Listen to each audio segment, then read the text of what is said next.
Welcome to Fitzdog Radio. I'm in the Upper West Side of Manhattan at my mother-in-law's apartment, and she's in the next room with my wife. So this is one of those podcasts that might be a little, a little bit cleaner and more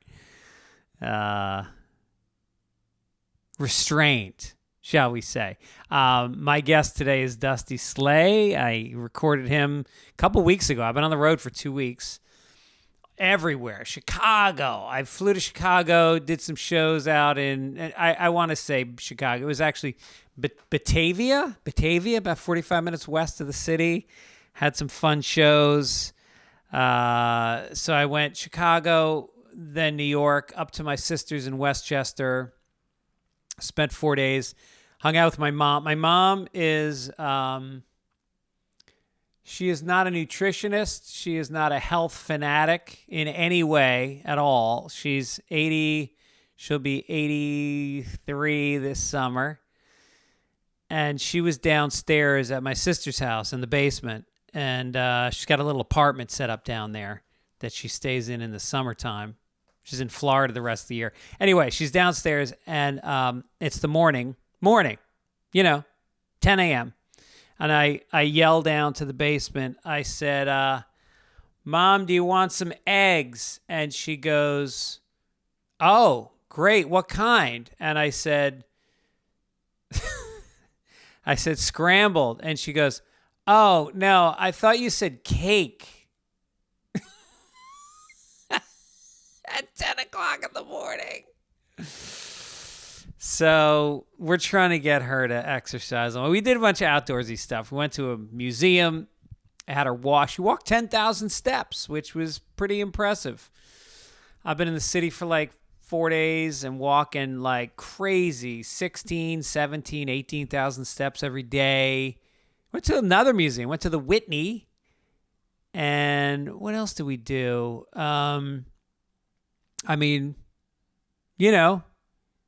You just look at stuff. You just walk around New York and you look at stuff.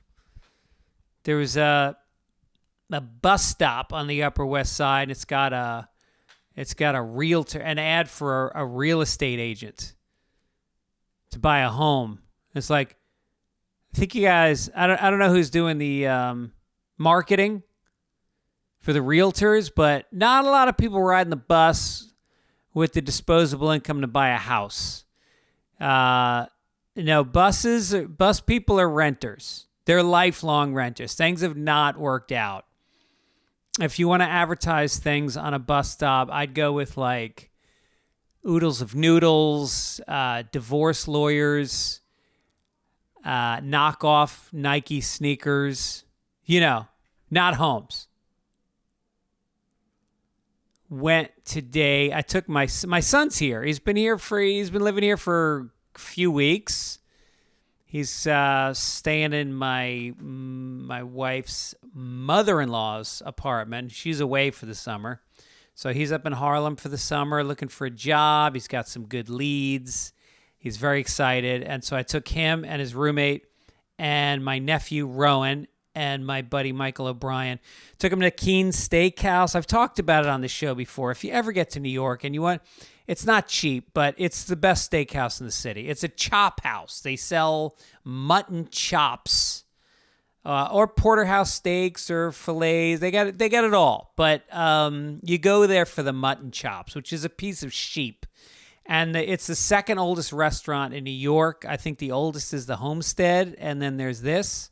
And it's whatever. I'm not going to get into it. If you've listened to the podcast, I've talked about it in detail before. It's an amazing old restaurant.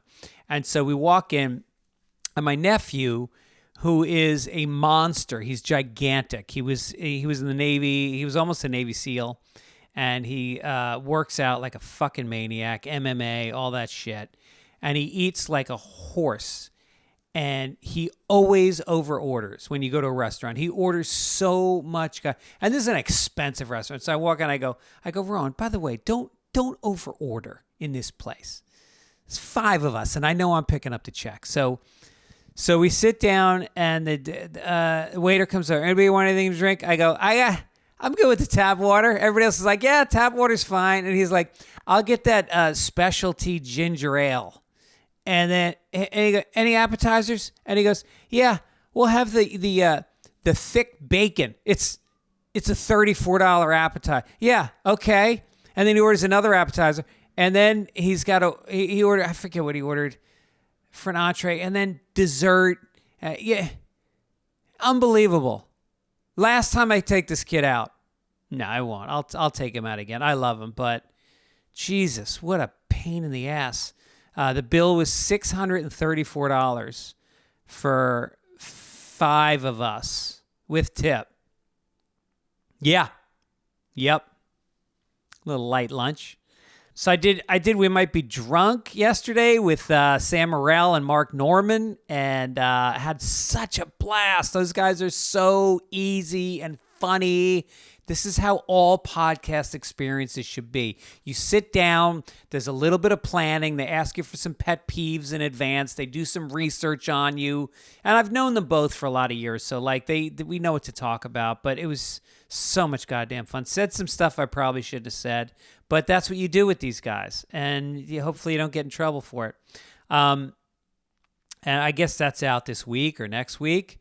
I'm doing a bunch of spots. I'm only doing spots one night this week because it's kind of a vacation. My wife flew in. I did some gigs in Philly and Jersey Shore, and now I'm in the city for like 6 days. Flew my wife in. She's here. Happy to hang out with Owen. And so I'm going out to do shows one night. So I got like 4 spots tonight, and that'll be fun. And then I'm coming to your town, people. I'm going to be in La Jolla at the Comedy Store. That's August 29th through the 31st. Oh, Comedy Store. I meant to be plugging this, but I'm going to do a new hour at the Comedy Store in the belly room, which is the intimate little room upstairs. I'm going to bring some special guests in, probably be a surprise name or two that you'd like to see, as well as me. That's August 16th.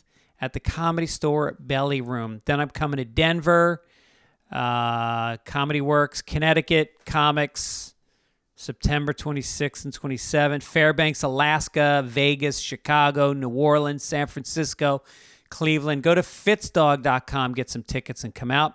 My guest today is a very funny guy. I don't say this a lot in my intros.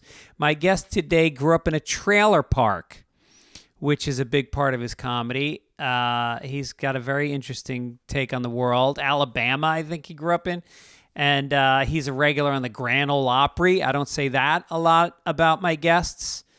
But he's also done a ton of legit shows, all the late night shows. He's had a bunch of specials that blew up.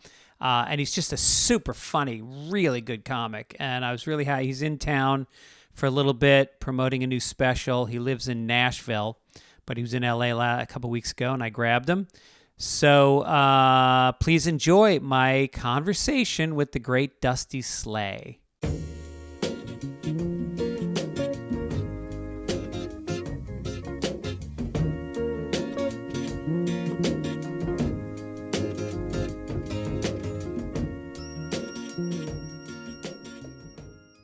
Dusty Slay. All right. Yeah. All right. Hey, I'm pumped to be here. Thanks for having me. We're having a good time. We're having a good time. We're doing it by Zoom, which I can't remember the last time I did that, but I know you're promoting your new special and Wet Heat, so I wanted to have you on and talk about that. Tell you how much I enjoyed it. It's outstanding. Well, I appreciate it. I appreciate you having me. I wanted to do in studio, and I know that in studio is the best, but I guess I'm going to be there when you'll be gone, and I don't live there. So I appreciate you accommodating me. Well, I saw you. We did a show at the Comedy Store together, I don't know, about a month ago. And what a fun show. It's just, there's something about the store right now. It's got a new vibrancy. There's a lot more people coming in. I saw the booker come right up to you after the show, and she got your number, and she's like, I want you to come here when you're in town. And that's sort of like what's happening at the store now, is they're starting to really bring in people that should have been here for a while. And I'm glad you're part of that. Well, I love it. I mean, it's so fun. That show, that Jeremiah Watkins show is so fun. Yeah, it's It crazy. makes me nervous every time, especially in the Comedy Store. I've only done it one time. This would be my only two times I've done the Comedy Store. Um, and yeah, and now I'm going to go out without any jokes prepared. And Yeah. it's fun. I love it. I had a great Yeah. time. So in case people don't know, Jared, I think it's called Comedy on the Spot. And you go out and the audience yells out suggestions and you have to just come up with a bit on the spot. And it's a great way to write new material. And it's a great way to get the juices flowing. Like, I think you did improv as well at some point, right? Yeah, I started comedy doing improv. I lived in Charleston, South Carolina, and we used to, I used to get in there and pass the clap and zip zaps up and all those sorts of things. And if people don't do improv, they don't know what that means. But, you know, it's so fun to do improv. And then you Did, get into stand up, and stand up is like, well, this is more fun than improv. yeah. But you're still like, wanting to do a little improv. But I feel like they don't always cross over because if you go see a stand-up show, people want you to, they want you to have your material down and be Well, I not. think it depends on the performer. Some people do a lot of crowd work. I think a lot of people do it poorly. And the people that do it well, that's a show that I think, like, I have a hard time following somebody that destroys with crowd work. Like, there's a guy named Rick Ingram at the store who he just did a world tour with Chris Rock, and he does all crowd work. Ian Bagg is very good. So it's tough to follow because it puts the audience in a different mindset where they suddenly feel like everything the person is saying is occurring to them at the moment. Whereas a lot of them, it's a little trickery. It's stuff they've done many times, but they can play it off as it's actually in the moment. Yeah, So it's like the newspaper versus social media, right? You're like the newspaper, you're like social media, you're getting it all right now. The newspaper, you're like, what is this? Come out this morning? What's yeah. happening right now? And I Right. think that happens, right? A guy come out really good at crowd work, and then you come out with your prepared jokes, and they're like, Yeah. "What'd you write this? Yeah, You come up with these exactly. jokes at home?" Yeah, there was this great moment on Tough. I think the greatest moment in the history. Remember that show Tough Crowd with Colin Quinn? I do remember it. I didn't watch it, but I do remember it. Yeah, so it was a panel show and it was very edgy. It was four comics and then Colin Quinn would host it. And the great Greg Giraldo came on and Dennis Leary was also on the panel. And Dennis Leary decides just to go after Giraldo. Giraldo does a joke and it was like a written hard joke about a top. Like before you did the show, they would give you 5 or 6 topics from the news. So you'd be prepared. And so Greg Giraldo does like a hard joke.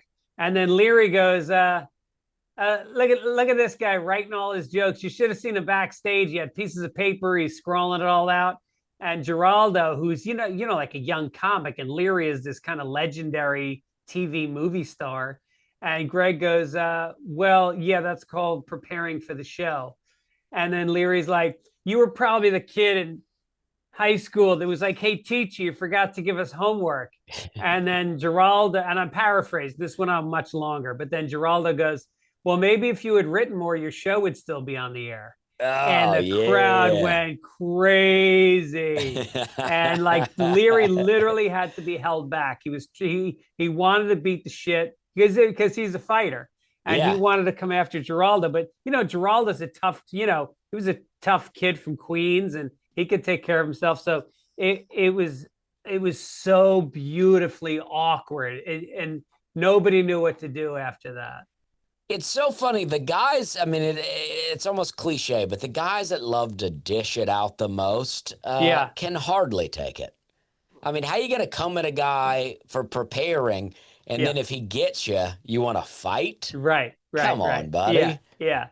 No, it's true. The insult people really are the most thin-skinned out of everybody.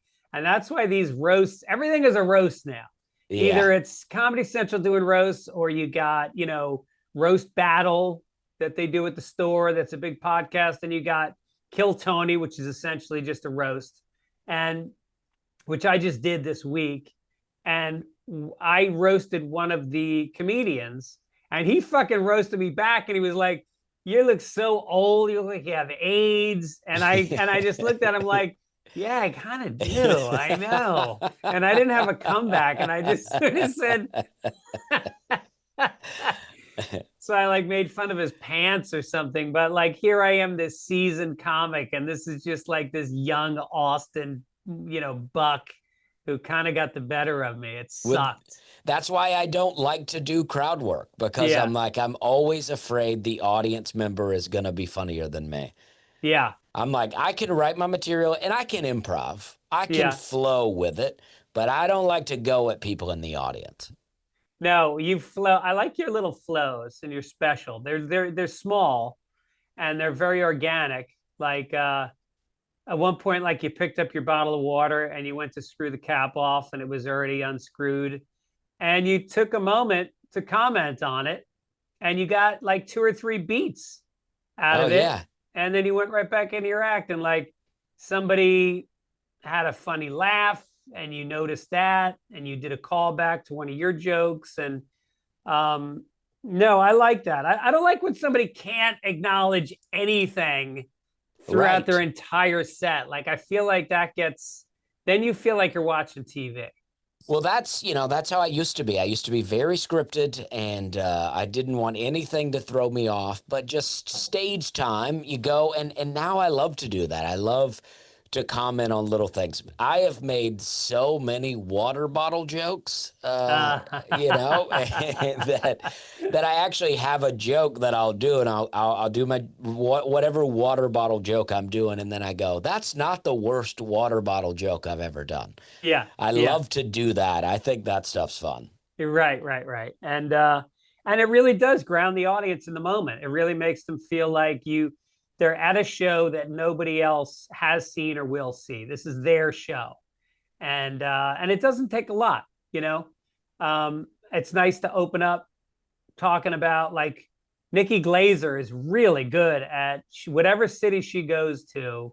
She does 5 minutes of hard jokes about Cincinnati or Montreal, wherever she is. And that takes work, but it pays off in spades because now you've entered the show with them feeling like A, you give a shit about their city, B, you're honest to what's going on in the moment, C, you can write jokes without a lot of prep, without a lot of time. It's great.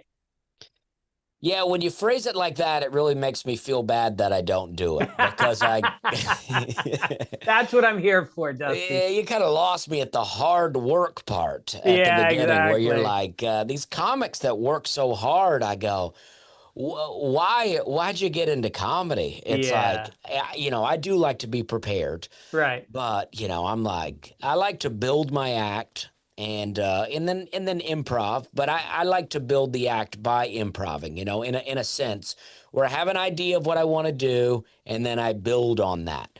But sometimes I'll have jokes about the city, and it'll be really good, and then I'll put that out as a clip, and it feels good.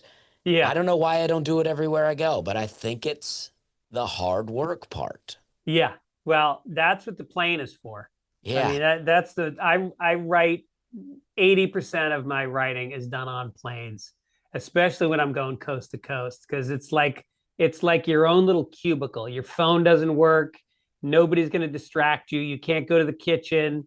And so I end up like I have ADHD and it makes me hyper focus. And Oh, I'll yeah. go through my set, I'll work on transitions, I'll come up with maybe something topical, you know. Yeah, see, I have been collecting DVDs for many years. I still buy a lot of DVDs. Now I rip the DVDs onto my computer, and then I airdrop them to my laptop, and I watch movies on the plane, old movies that you can't find anywhere else. Yeah. And I watched 3 movies on Saturday. It is a complete waste of time, but Yeah. I feel like I'm culturally enriching myself. Because Yes. I'm like, oh, I've seen all these movies now. I watched, I watched the old Incredible Hulk. I watched The Man Who Shot Liberty Valance, Oh, that's a great one. and I watched Falling Down with Michael Douglas. And I felt like I gave myself a nice variety, and it Yeah. felt good. Yeah, that's my treat. When I do my writing, I save, especially coast to coast, I'll save an hour or two at the end and I download episodes of Netflix shows Yeah, and I'll watch one or two episodes or something as my treat at the end. that's what I should do. Reward myself. My whole life shouldn't be a reward, right? I should. Well, if things are different, like when I started uh in Boston, we used to play softball 3 days a week. We used to make prank calls with each other just to make each other laugh. We'd go out to lunch, we'd sleep late, we'd stay out late. And now it's like, oh, I got to do a podcast, I got to do social media, I got to go do an audition for something I know I'm not going to get. Yeah, There's a yeah. lot, and there's not that hang time anymore.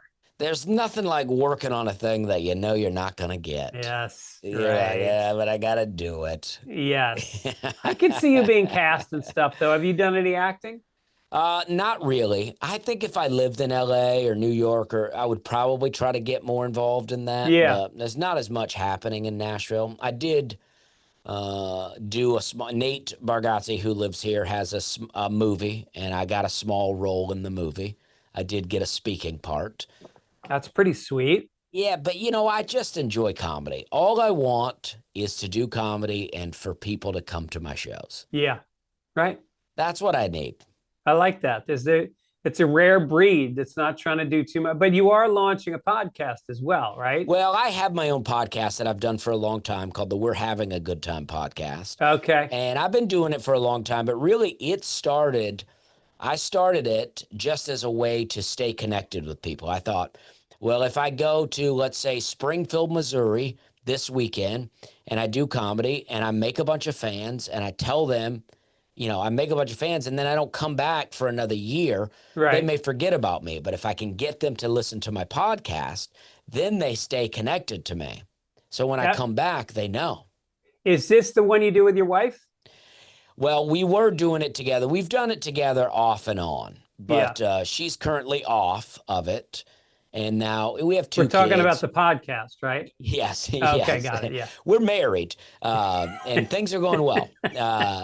But we live together. We spend a lot of time together. We raise children together, and then it's a bit much to also do a podcast Right. together. Right. She'll come on to keep me on track. If I'm slacking too much, she'll go, all right, you got to be doing your podcast again.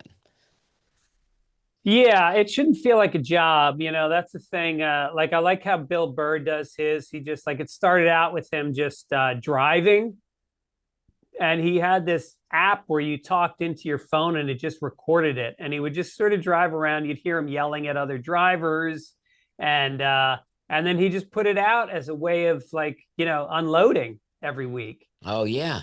So I think it's about finding your sweet spot. Like I love talking to people. I love, the booking part I don't enjoy.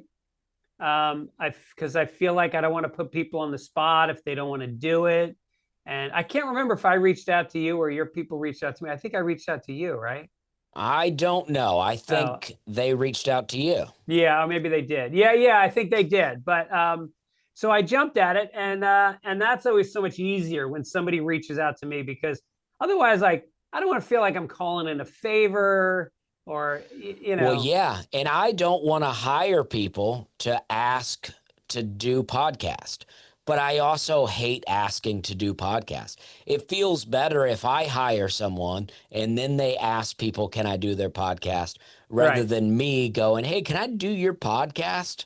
I don't want to put people on the spot that way to Yeah, where now they have to go yes or no to me or leave me on red. leave you on red. What's that? Like they read my message but don't respond. Oh, yeah, leave you You on know, red. Yeah. yeah. I think that should extend to more than just social contact. Leave you on red should be something that people physically do, like putting a guy in the friend zone. Oh That yeah. should be called leaving them on unread. Yeah, I think so. Or maybe we should call leaving them on red, putting them in the friend zone. I asked Yeah, to do their podcast and they just put me in the friend zone. yeah, right. Because I do get asked by some people to do the podcast, and sometimes I just think I don't see the angle here. I don't know what we get into. I don't want to just interview another comedian who's just like me. Like you're a guy who we have nothing in common other than we are both passionate about the same craft and probably know a lot of the same people, but we're from different parts of the world. I grew up rich. No, not rich, but we had money. I wasn't in a Yeah, trailer park. yeah. Well, that's what I think is fun, right? Because I know, at least I did. Things have changed a little bit, but I know how to tell people how to become a comic from working the road, Yeah, right? But I don't know how to tell people to do things if you move to New York or LA. I have right. no idea how that works. Yeah, But if you were like, I'm an open micer and I want to get on the road, I can tell you how to do it. yeah. People don't want to follow it. They don't have the patience. They don't That's have, right. they want things to happen right away. And then Uh, they find out what the money is as an opener on the road, and they're like, yeah, I can't do that. How would I e- live? exactly. When older people will reach out to me and go, is it too late for me to start doing comedy? I like to know, are you married and do you have kids that you're still raising? And Yeah. if those answers are yes, then I say probably. It's Yes. probably too late because your wife and kids are not going to understand why you're driving 10 hours for 2 nights to make $250. Right. Right. They're not going to get it. Yes, and it can be a real strain on the marriage because, like, when I met my wife, I was already doing this, So when she was Yes. my girlfriend, she saw me going on the road 3 weekends a month, and she knew that was part of the deal. So when I asked her to marry me, she was marrying this version of me. It's not fair Yes. to introduce a new version of yourself to the person. Yes. 100%. That's exactly right.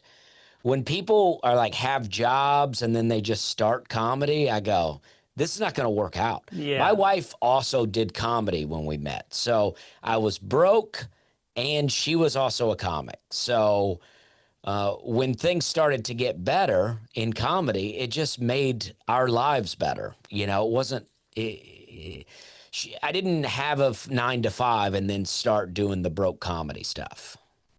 what were you guys ever competitive at any point? Be honest. Not really, Yeah, because my wife's Canadian and she was working on her visa to move here. So yeah, by the time, she actually got here, I was already headlining a lot of clubs. Not all clubs, but I was headlining a lot. So she was able to come feature for me. And then when I would feature somewhere, she could come and host. So we yeah. worked that out. So we never really were competing. We did have times where she was opening for me and she would do better than me. Yeah. And then she would get mad at me for doing better because, like, she would get like, I think it would bother her, like, that I wasn't going to take her anymore if she was doing better. And she was like, she That's would go, you hilarious. got to do better. If I'm Yeah. opening for you, you got to Yeah. do better. Right, right. Well, that's what a spouse should do. You got to elevate your game, man. Yeah. Whether it's housework or talking about your feelings. I mean, the greatest thing in life, if you can swing it, is to commit to another person for the rest of your life where you're going to be accountable. It keeps you honest. It makes you evolve. Well, 100%. And then because, I never thought I would get married. I think it's a Doug Stanhope joke. I've been quoting it for years. But I think he had a joke where he said about marriage, he's like, hey, this is going pretty well. Why don't we get the government involved? Right? Yeah. So that's how I always kind of thought about Yeah. marriage. I was like, there's really no need to do this. But then I started dating someone that's Canadian. And at some point in our relationship, it was like, either I get married or my girlfriend that I love has to go home to another country. So I was like, let's get married, It sounds like And you had a couple of things to hold over her in this relationship. oh yeah, oh yeah. But now she's a citizen. She could leave me at any time. Yeah, right. And but yeah, and then we had kids, and that elevates the relationship to a whole other level. Like Yeah, you start having to think about your health. You're like, oh, I can't just die now. yeah, I have right. kids. Not that I was ever like thinking I could just die, but what did it matter? Yeah. But now I have kids. I'm like, well, I need to raise my kids. Well, you can die. What are they like, 3 and 5? Yeah, they're 2 and 4. I just fucking threw two darts at that one, and I got pretty close. Pretty No, I close. knew they Yeah. were. I knew they were young, Yeah. but yeah, my feeling was always like once they get to be 18, then I can die because my father died when he was 52, and I'm now 59. So I feel like I'm on 7 years of borrowed time right now. Okay. And so Well, I just felt like if I can live until they're 18, then the trauma won't be as bad. okay. Well, my dad's still he's in his 70s. My granddad lived to 66. So I always Okay. thought if I could make it to 66, but by the time my son is 18, I'll be, gosh, I'll be 57. So, Okay. So about the same as me. I would be a little younger than that, but it's kind of good because you had your young years, you got to travel, you got to build a career, you got a foundation of a life, travel. I think it's tough when you have kids in your 20s because then you got a little party who is still looking around going, "Oh, I could have been with more women. I could have gone with my buddies to Vegas more, whatever." So, I think 30s is mid 30s is a great time, late 30s to have kids.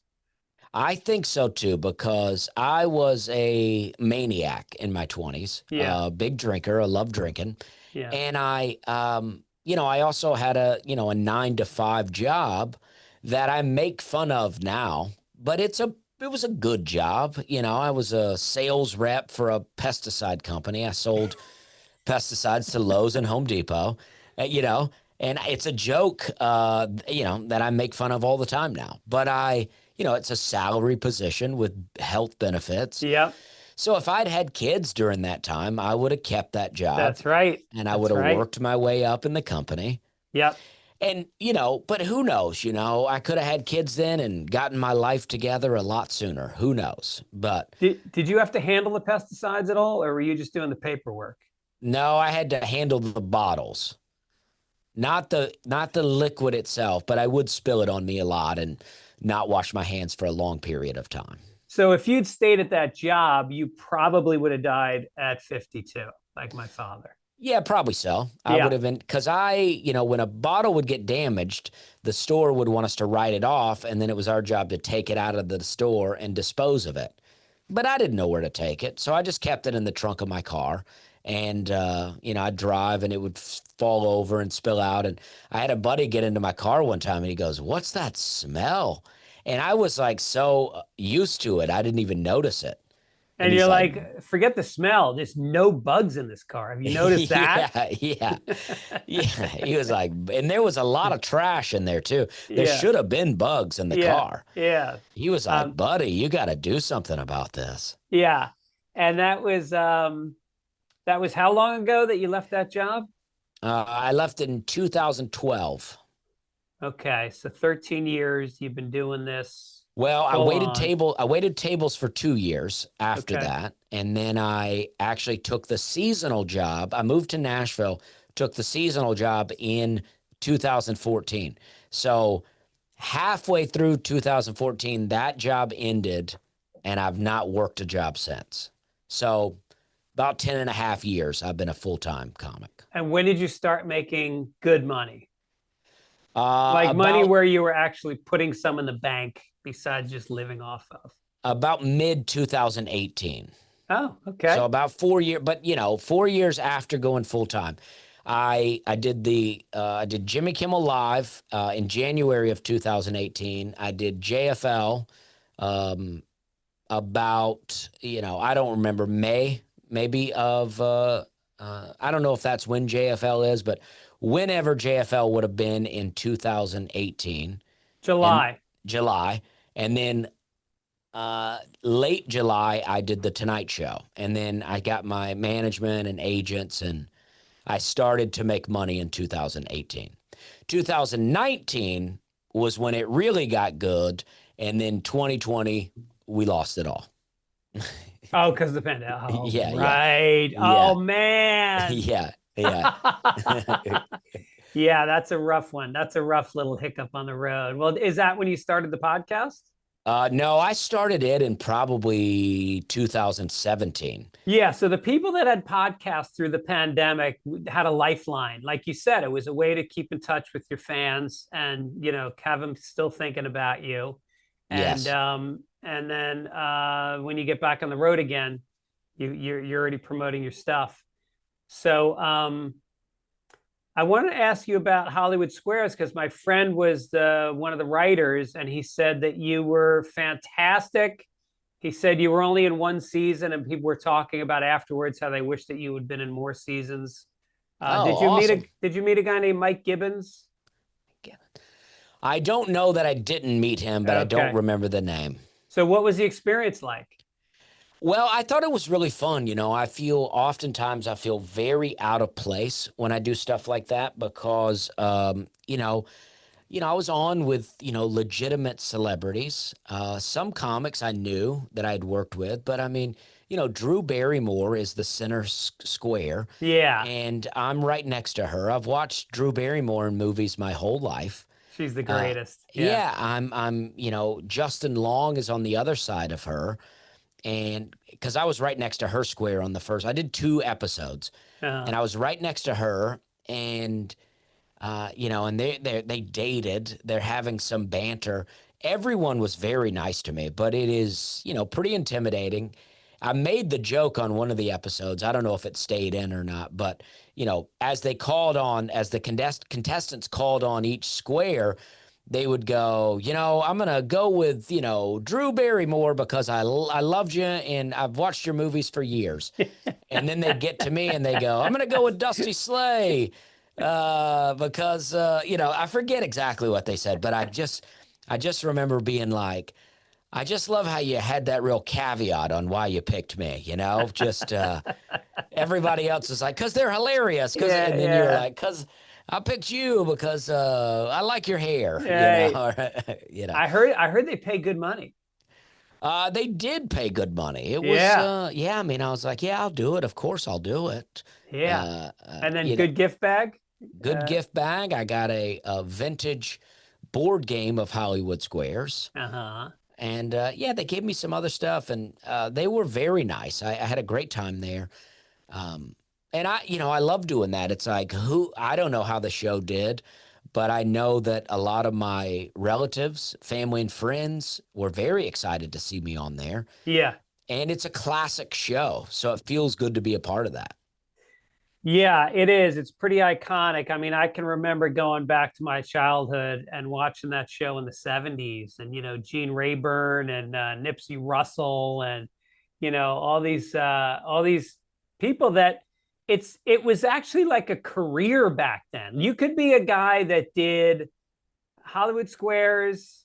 You could do Match Game. Like there was a bunch of panel shows, even the Gong Show, like guys that just worked game shows and they made a boatload of money and they didn't have to go on the road. They didn't have to learn scripts. They just were funny characters. Paul Lynde didn't ever do anything else.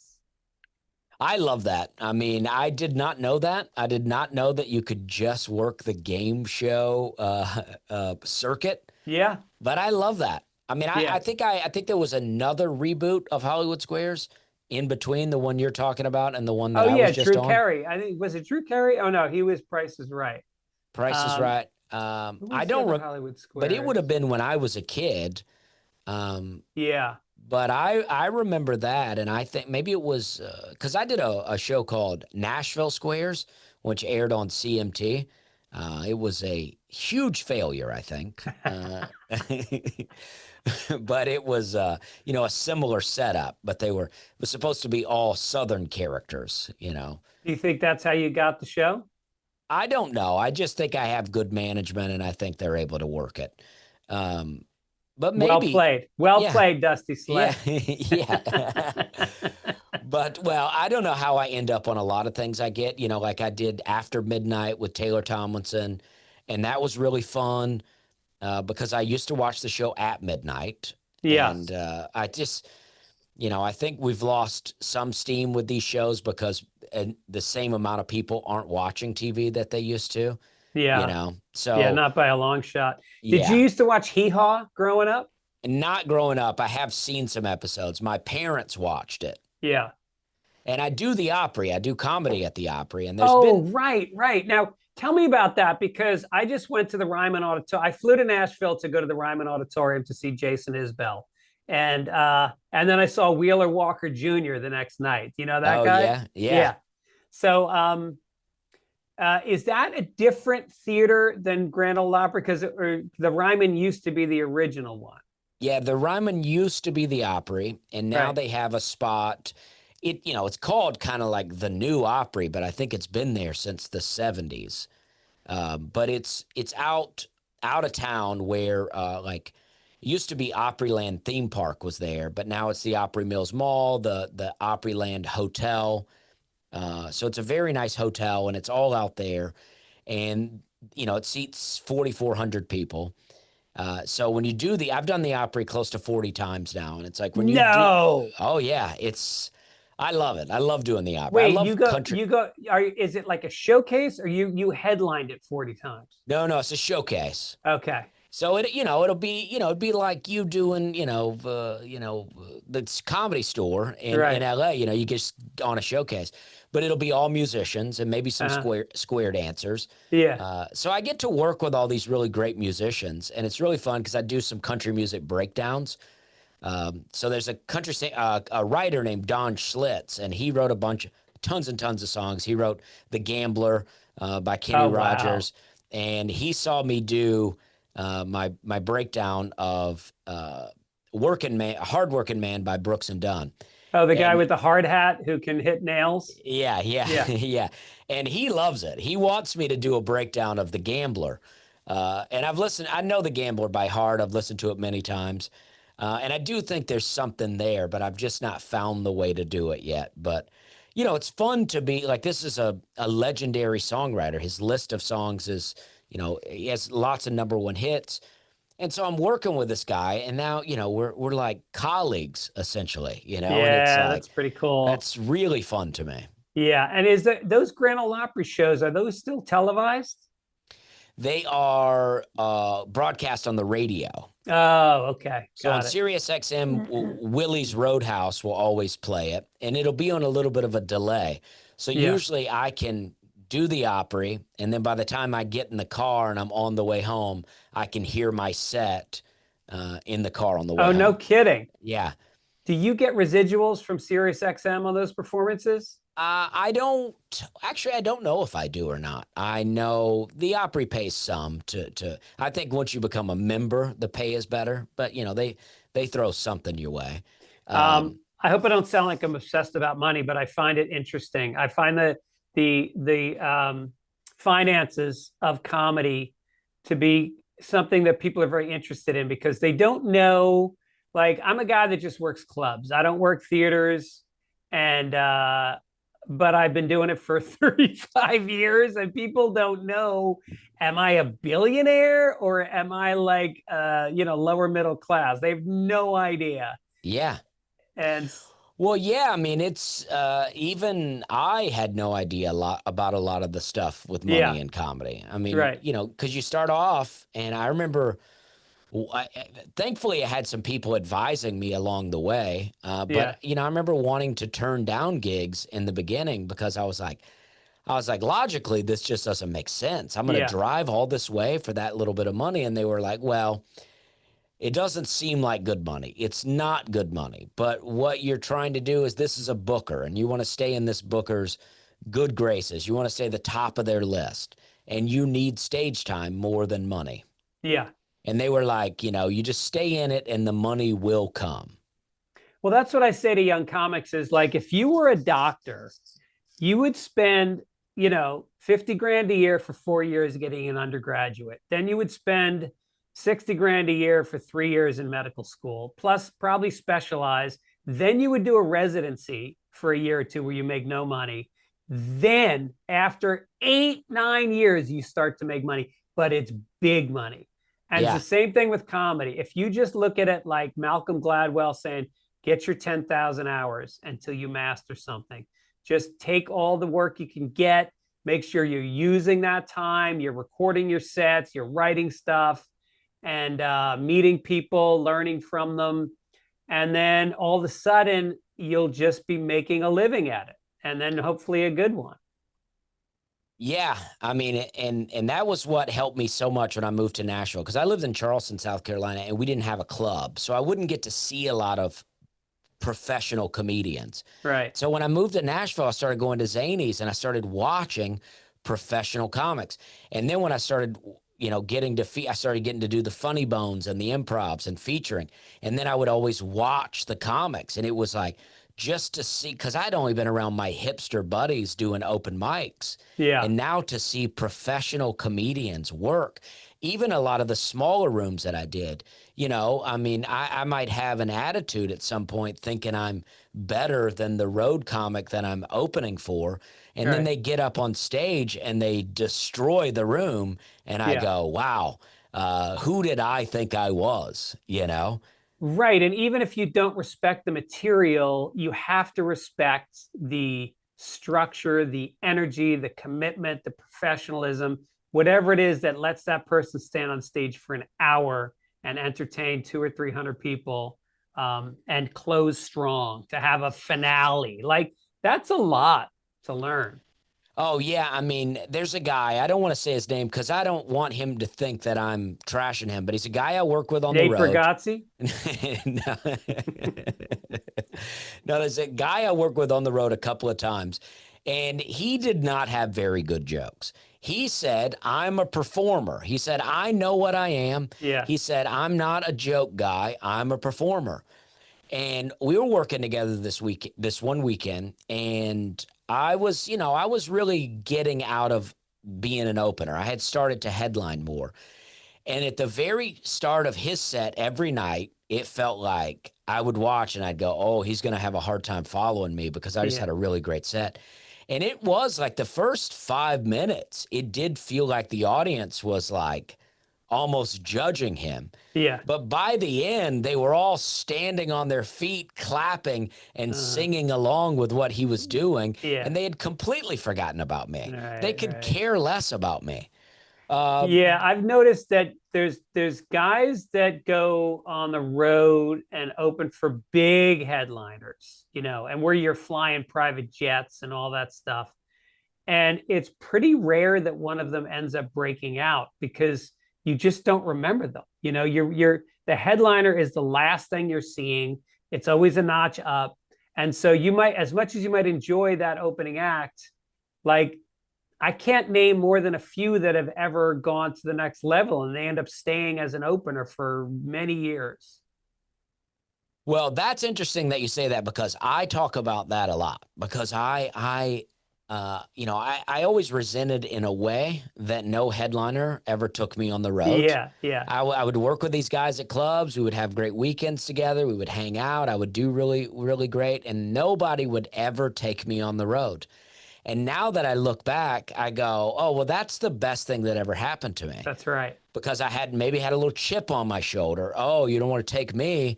And then I just kept getting better and better and working harder and harder. And now, I built my own career. And I can honestly say that I don't, there's plenty of people that I would give credit to helping me along the way here and there. But I don't feel like there's any comic that I go, if not for this guy, I wouldn't be where I'm at. Well, Nate Bargatze's probably been your biggest supporter, right?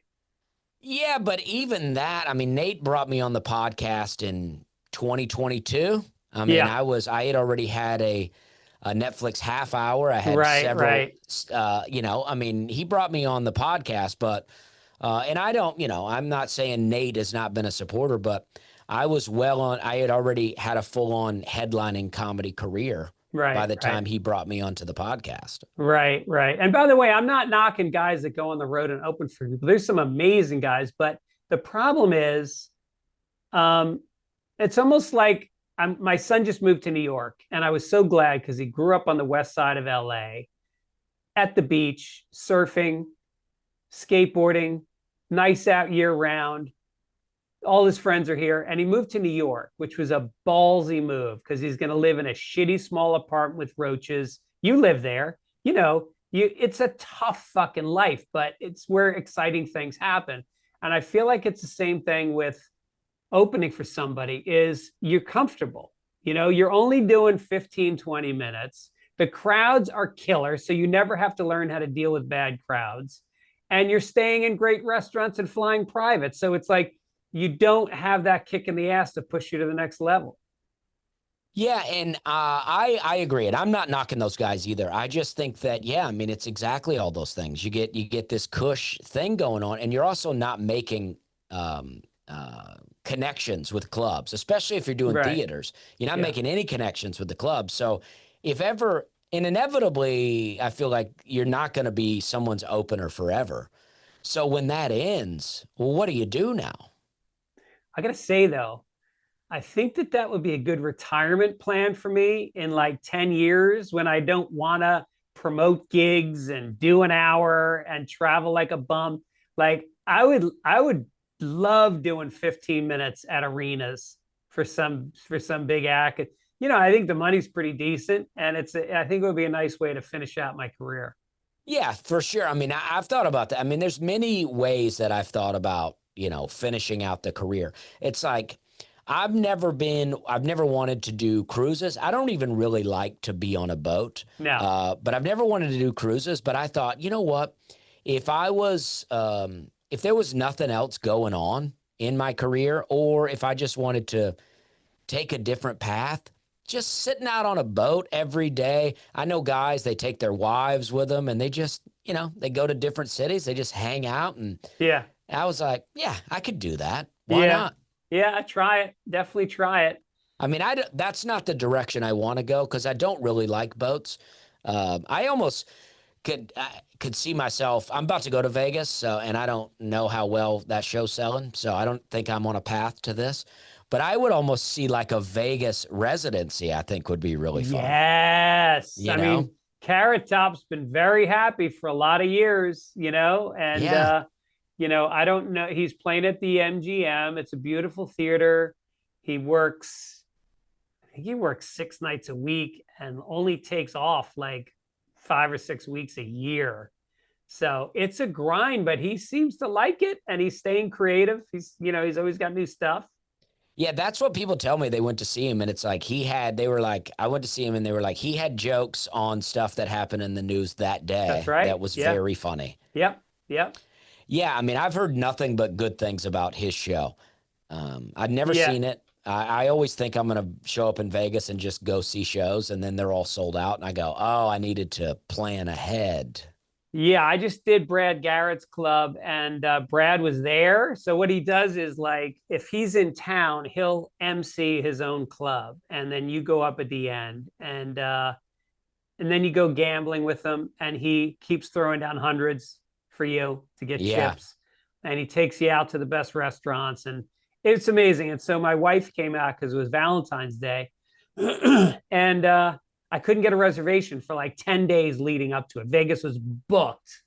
And so I got there and I told Brad, and the next night, the manager's like, yeah, you got a reservation at the best Italian place at the MGM. We go there. They had a private room that was just for me and my wife with our own server, 5-course meal. And then the server comes out and goes, your check's all taken care of.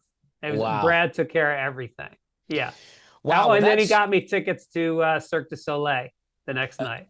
that's really nice. I mean, I've heard he's really nice. I've also heard that when he hosts, it is a hard night of comedy to follow him. That's what He's I've a heard. very hard follow. He Yeah. is very hard follow. He talk about people that do crowd work well. I mean, he's as good as anybody. He just goes up and rip, and he does it old school. It's like Rickles. He says like stuff that I think if he were younger and not as likable, he would get canceled for the stuff that he says on stage. Yeah. But he carries it. He's almost like he feels like an old Vegas kind of performer when he's up there. Yeah. And he also like, you know, a friend of his passed away. This couple both passed away, and they had kids, and he's like fostered them, and they all work at the club now, and he takes great care of them. And he's Wow. had this charity that he's had for 30 years that he's totally involved with. And, you know, I've heard about comics getting sick and he takes care of their medical bill. He's just like an amazing guy. Wow. Yeah. I've only heard nice things about him, that's for sure. I'd not heard to that detail, but I just know comics that work there and they go, man, it is I had a guy, he was like the first night, he was like, I felt like I was bombing. He goes, but I adjusted and I figured it out for the rest of the weekend. But he's like, it was hard to follow Brad Garrett. Yeah, I found that if I just didn't do crowd work, it was like what you were saying before. It took them 5 minutes to reacclimate to my energy. And then it was, they had great energy. So you just have to find your way to tap into that well of energy in your own way. And I think that that's something when you're new at comedy, you don't understand. You think that you have to ride the wave and you have to do what that guy did and you have to match his energy. But that's a recipe for failure. And I came up doing the clubs in New York where, you're following Dave Attell or Louis C.K. or Chappelle. And like, you got to learn how to follow tough people. And the more you do it, the more you realize the only way it's going to work is if I am myself 100%. Well, I only lived in New York. I moved to New York for a month. I just rented That's it? I rented an apartment for a month. I wanted to, because I was considering moving there. Yeah. And I wanted to know if I liked it. Yeah. And I loved it. I thought it was really great. But I also talked to someone who talked to me about working the road, like going that path. And I go, you know what? I like that better because I didn't want to work another job. I thought I could move to Nashville. I could get a cheaper apartment and I could become full-time faster. Right. So that's why I did what I did. But the thing that I wish that I did have, and there are some good comics here in Nashville, but I do wish that I had more lineups where I'm like really nervous about the people I'm following. Right. To really force me to step up my game. Yeah, for sure. It's like running with weights on, it just it forces you to really dig deep. Because we have a lot of good comics here in Nashville, but chances are they're not all on the lineup every night. Well, who do you got out there? Theo Vaughn is there, right? Theo Vaughn, but he's rarely at any of the showcases. Oh, okay. And then we have John Crist, who's very funny. We have Nate Bgotsi. We have Aaron Weber. We have Kathleen Madigan, but Kathleen's rarely at any of the showcases. Steve Byrne. I see less of Steve Byrne these days at the showcases. We have a guy, Johnny W. I mean, a lot of these guys are professional comics, but maybe not as well known. Aaron Weber, Brian Bates, all people that do the podcast with me. But would you say it skews like cleaner there than it would in other places? Because a lot of those people you mentioned are pretty clean. We probably have the cleanest comedy scene in the whole country. Really? Maybe Salt Lake City. Salt Lake City, because of Dry Bar, has a pretty clean. But I would say we probably have the cleanest Now, we got our share of filthy comics, for sure. Yeah. But I would say we have... At a high level, I would bet we have the most clean comics in the country. Interesting. Wow. That's so cool because like Nashville is kind of a dirty town. Like when I think of Nashville, I think about people partying, bachelorette parties, throwing up on the street, outlaw country music. It's a gritty city. So where do you think that comes from? I don't know. I mean, Nate for sure has an influence because Nate runs a weekly showcase. He doesn't run it. It's his name, the Nate Land Showcase, where you have to be clean. But, for 10 years, roughly 10 years, I've had a show at Zany's, a monthly show, where I ask comics to be relatively clean. I don't need them to be quite as clean as the Nate Land showcases, but I want them to still be relatively clean. Right. Because they're there to see me, but it's still a showcase. So, I don't want to shock people. I don't want people to come to the show and be shocked by what the other comics say. Right. And I think, that's played a role because if you want to do my show, which I sell out, it sells out almost every time. So if you want to do my show, you're going to have a clean, 5 or 10 minutes. Right. So and then the same, if you want to do Nate's show, you got to have a clean thing. And Right. it's like, Brian Bates runs a showcase. So we have a lot of these showcases where you have to be clean. And so I just think I have a lot of friends that are very dirty comics, but they can all do clean. Because if they want to go on the road with us, they got to be clean.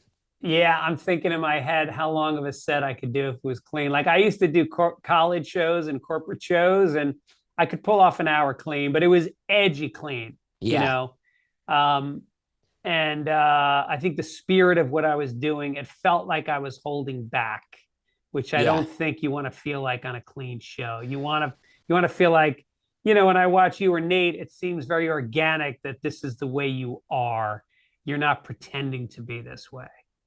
Yeah, I mean, I don't mind if people feel like they're holding back as long as they don't say it. Right. The worst is when you're doing a club and they've asked someone to be clean and then they're bombing and then they go, oh, yeah, I had to be clean up here. They want me to be clean. Right. I would be crushing if I could be dirty. Right. But I tell people sometimes, especially at clubs, I go, listen, if you go out there and you're real dirty and you bomb, fine. It doesn't matter to me. Yeah. But if you crush, then you're going to make it hard for me to follow. Oh, I see. And I don't want to work that hard. Right. If you bomb, great. Why do you think, because I know you, you mentioned you haven't drank in a while. How long has it been? 13 years. Wow. Congrats. Yeah, thank you. Yeah, and I haven't drank in 30 Wow. years. Amazing. Yeah. So, but I'm always curious about, like, you do talk about it a little bit and you say that you like drinking and then people cheer. And this is just kind of an offhanded observation I had while watching that. What do you think there is, not just in comedy, but in life in general, that people celebrate fucking up your mind? They celebrate that you can't be comfortable sober, Yeah, I don't know. I mean, I think it's depending on how you grew up, it's almost like pounded into your head your whole life. It's like I grew up listening to country music. Country music talks about drinking and partying and how fun that is all the time. You watch all these movies and then you see people around you drink. Like my parents were divorced. My dad was never much of a drinker, but my mom would drink. She would have boyfriends and they would drink. And I never saw bad things happen. I only saw people having fun. Right. So I just grew up watching this, and then I grew up in Alabama. So, you start drinking. Some people earlier, but I started drinking around 16. And I really just got into it. It was fun to just party. And it's so socially acceptable to just have drinks. And then you start getting jobs that suck. And you're like, all day, you're like, I hate this job.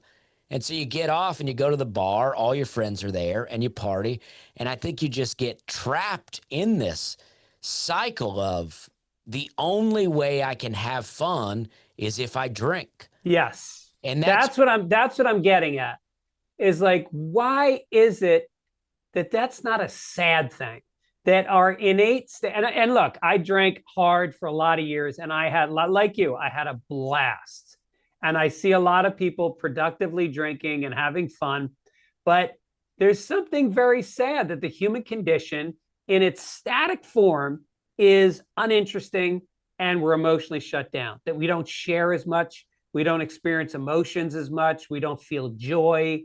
Um, that's just, and then, drugs on top of that. Yeah, I mean, I think I think it's bad. I'm not for it, but I'm always trying to be careful to not come off as if I'm judging people, because I'm not, and I don't think you are either. We're not judging people for drinking, but it's like you feel bad. You like, because I had to accept that I am less fun when I'm Oh, drinking, yes. but I'm Wait, when you also are or when you're not? when I'm not. Yes, right. But I'm also less of a mess. Yes. And so it's like, I think there's some balance there. I think there are a lot of family members that I have that probably liked me better as a drinker because I was Oh, light and more fun to yeah. be around, right? But I'm like, I like myself better as a not drinker, a non-drinker. But when I'm working clubs, I know that the clubs make their money off food and drinks. Yes. So whenever I talk about how I used to drink, I always talk about it in a positive way. And I do have mostly positive memories of drinking. But I always talk about it in a positive way because I don't want people that have come to just let loose and enjoy themselves to now feel bad that they're drinking. And I don't want the club to lose money because I'm up here talking about how great it is to be sober. Right, right. Yeah, yeah. No, it's funny you say people tried to talk you out of it, because my father was a pretty bad alcoholic. And when I got sober, he tried to get me to drink. He literally, I was Yeah. telling him that I was depressed and stressed out. And he goes, "You need a couple drinks, just have." I was like, "Oh my God." I know. I know. Well, people would tell me that. They would go, "You're just setting yourself up for failure." They go, "Don't quit drinking, just control your drinking." I go, Yeah. "I can't control it. That's why I'm quitting, Yes. because I don't know how to have a couple of beers. Yeah. When I Right. have a couple of beers, I get fired up and I'm like, Right. let's do this Right. all night." Uh-huh. Yeah. You know, I know. I would quit for a month and then I would go, all right, I've given myself a break. And then, 2 weeks, I'm back to drinking just like I was before. Yep. Yep. I know. I was the same way. It's a light switch. It's either on or off. And which was actually really good for me, because I wasn't the most faithful boyfriend to my early girlfriends. Yes. And I was drinking. And then I got Yeah. sober, and then I met my wife, and I knew that, like drinking, I could turn the switch off and be like, this is it. This is the one person. Yeah. Well, my wife would not enjoy me as a drinker. And probably some, because people really liked when I drank. They Yeah. really liked up until a certain number of drinks. Right. And then I could lose a lot of my friends. Right. I was a real maniac, and I loved it. I think there's a part of me that really liked losing control. And maybe that's it. An answer to your earlier question. I think there are some people that have so much control issues. I think I probably have some control issues, and drinking helps me lose control. And I think Yeah. I like that. Yes. Yes.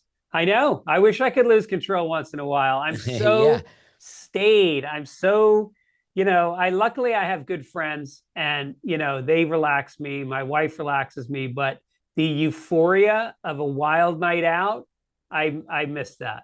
Oh, yeah. Yeah. Yeah. Going to the, I don't know where exactly you grew up. I guess California, but No, New York. we would go to the Waffle House, and after a late night of drinking, and just, you just eat a ton of food. Yeah. Right. I mean, Right. I'm sure New York was filled with diners. Diners. Yeah. Yeah. Yeah. And you do a lot of stuff that accompanies drinking that you wouldn't do. You eat shitty food late at night. You don't get enough sleep. You have toxins in your body in the morning. You smoke more. Like, there's a whole basket that comes along with it. I really think cigarettes is why I quit drinking. I think if Uh-huh. I've thought about that a lot. Because I felt so bad is why I quit drinking. My body just felt terrible. Yeah. And I think it was because I smoked so much while I was drinking, Uh-huh. Yeah. Yeah. And so I think smoking helped me quit drinking. So All right, well, listen, I don't want to keep you. What a pleasure. Dusty Slay, thanks for coming on the show, my friend. Thank you for having me. This was really fun. I enjoyed talking to you. I feel like the first time we ever really talked was at the Jeremiah Watkins show, and so I'm happy to get to spend some time with you. Yeah, I know. That's the nice thing about podcasts. You can meet somebody and talk for a full hour with no interruptions, get to know each other a little bit. It's great. Yeah. How weird would it be for me and you just to talk and not record it, you know? What a waste. People do that? Comedians do that? So the special is called Wet Heat. It's premiering on Netflix today. Well, the day this airs, it will be premiering. I watched it. I liked it a lot. I just laughed a lot. It drew me in. I couldn't stop. I don't always watch people's whole hour, and I watched yours right to the end, and highly recommend it. Well, thank you. I appreciate that.